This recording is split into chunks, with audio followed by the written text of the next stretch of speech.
Et c'est quelque chose de très profond, en fait, que David est en train d'exprimer, que parfois, nous-mêmes, on doit se rappeler, de se dire: «Mais moi, ma vie avec toi, est-ce qu'elle a cette saveur?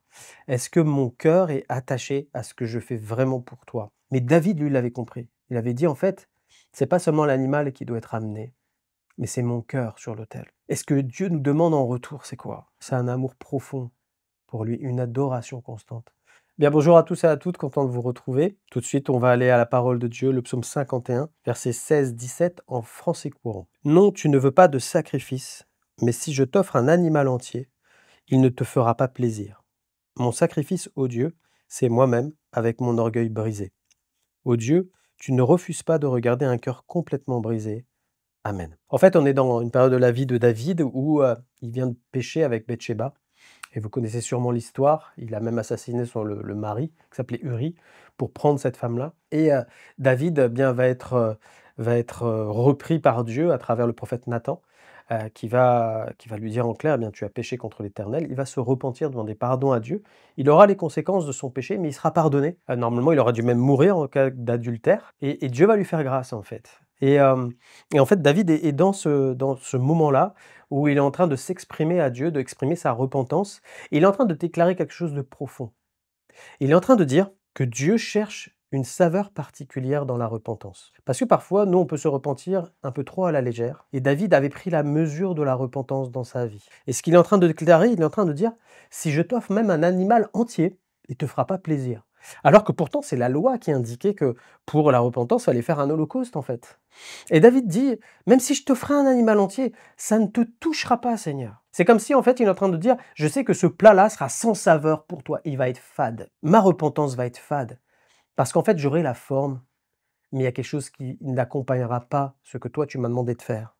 Et ce que tu demandes qui accompagne ce sacrifice, c'est un cœur qui soit réellement humble et un orgueil brisé. C'est moi-même le sacrifice qui doit accompagner l'animal.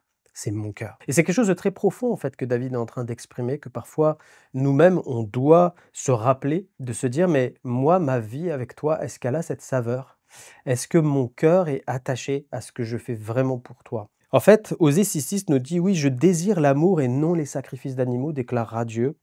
Je désire l'amour et non les sacrifices d'animaux. Je veux qu'on me reconnaisse comme Dieu plutôt que de brûler des animaux sur l'autel. Amen. C'est Dieu qui déclare ça, alors que c'est lui-même qui a donné la loi avec les animaux pour la repentance.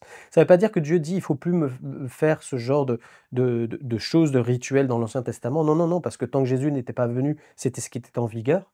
Mais il dit: ce que je cherche, c'est ce qui accompagne les sacrifices. C'est votre cœur. Reconnaissez que je vous donne un moyen d'être pardonné à nouveau, de pouvoir revenir dans mes voies et que je marche à nouveau avec vous. Aimez-moi. Voyez que c'est moi qui prends soin de vous et que c'est moi qui pardonne vos péchés. Et ça, le peuple d'Israël ne l'avait pas compris, en fait. Et Dieu va même aller plus loin. Il va dire: non seulement c'est fade ce que vous m'apportez comme plat, quelque part, c'est ça.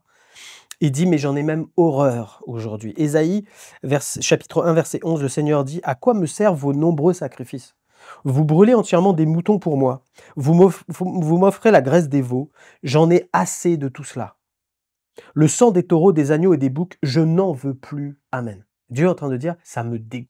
Pourquoi? Parce que l'attitude de cœur n'y était pas. Mais David, lui, l'avait compris. Il avait dit, en fait, c'est pas seulement l'animal qui doit être amené, mais c'est mon cœur sur l'autel. Un cœur reconnaissant, un cœur qui t'aime, un cœur repentant, un cœur attaché à toi, un cœur consacré pour toi, un cœur qui est humble avec toi, parce que tu me fais grâce, Seigneur. David a été gracié, il aurait dû mourir. Mon frère, ma sœur, on est comme David, on aurait dû mourir. Mais Jésus-Christ a payé le prix, lui qui est le sacrifice parfait. Il a payé le prix pour sauver ton âme et la mienne. Et ce que Dieu nous demande en retour, c'est quoi? C'est un amour profond pour lui, une adoration constante. Il cherche des vrais adorateurs en esprit, en vérité. C'est ceux-là les vrais adorateurs. Ce sont ceux qui ont rencontré Jésus-Christ et qui sont reconnaissants de la grâce qu'ils ont sur leur vie chaque jour. De dire: Seigneur, je ne devrais pas être là. Je ne devrais pas être dans ta présence. Je ne devrais pas être pardonné. Je ne devrais pas être là, Seigneur. Mais tu m'as pardonné. Parce que Jésus a payé le prix pour moi. Et lui, il est le sacrifice parfait. Et Jésus-Christ lui-même, ce sacrifice, eh bien, il a donné sa vie pour sauver l'un autre.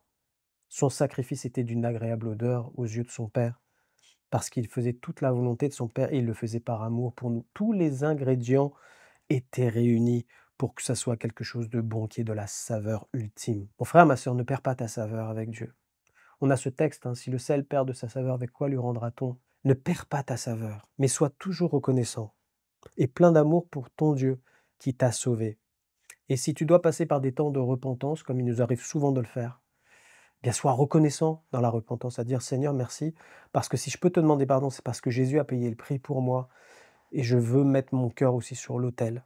Te dire Seigneur, règne sur ma vie et donne-moi de marcher dans la sanctification avec toi. Alors aujourd'hui, eh bien, simplement prier dans ce sens-là, être reconnaissant envers Dieu, et puis que si tu as perdu cette saveur dans ta vie pour Dieu, de dire je n'aime plus Dieu comme au premier jour, j'ai perdu ce premier amour pour lui, je suis quelqu'un qui a divagué quelque part dans ma vie spirituelle. C'est soit le moment pour toi de dire Seigneur, pardon, viens renouveler la flamme en moi, et je veux eh bien, revenir à tes pieds, être reconnaissant de ce que tu as fait dans ma vie. On va prier. Seigneur, merci pour ta parole. Merci Seigneur Jésus pour ton sacrifice à la croix.